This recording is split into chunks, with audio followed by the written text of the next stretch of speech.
കുന്നംകുളം. കാവിലക്കാട് പൂരത്തിനെത്തിച്ച ആന ഇടഞ്ഞു. 4 പേർക്ക് പരിക്കേറ്റു. കൊമ്പൻ കീഴൂട്ട് വിശ്വനാഥനാണ് ഇടഞ്ഞത്. സൂരജ് സജിയുണ്ട് വിശദാംശങ്ങളുമായി. സൂരജ്, ആനയെ തളയ്ക്കാനായോ? എന്താണ് ഉണ്ടായത്? കൂടുതൽ പേർക്ക് പരിക്കേറ്റിട്ടുണ്ടോ? കീർത്തന, എന്തായാലും എലിഫന്റ് സ്ക്വാഡ് അടക്കം എത്തി നിലവിൽ ആനയെ തളച്ചിട്ടുണ്ട്. ഇന്ന് വൈകുന്നേരം 3:30 ഈ സംഭവം ഉണ്ടാകുന്നത്. ഈ കാവിലക്കാട് പൂരത്തിനെത്തിച്ച കൊമ്പൻ കീഴൂട്ട് വിശ്വനാഥനാണ് ഇടഞ്ഞത്. ഈ 4 പേർക്ക് പരിക്കേൽക്കുകയും ചെയ്തു.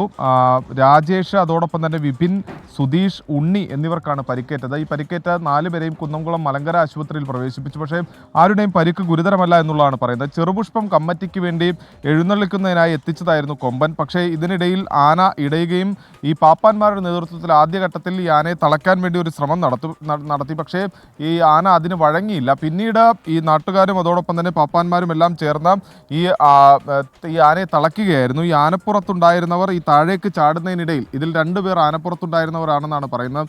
അവർ ഈ താഴേക്ക് ചാടുന്നതിനിടയിലാണ് അവർക്കും പരിക്കേറ്റത്. അതോടൊപ്പം തന്നെ ഈ അവിടെ ഉണ്ടായിരുന്ന 2 പേർക്ക് കൂടി പരിക്കേറ്റു എന്നുള്ള വിവരമാണ് പുറത്തു വരുന്നത്. എന്തായാലും ആനയെ തളച്ചു എന്നുള്ളതാണ് നമുക്ക് നിലവിൽ അവിടെ നിന്ന് ലഭിക്കുന്ന റിപ്പോർട്ട്. കീർത്തന. ശരി സൂരജ്.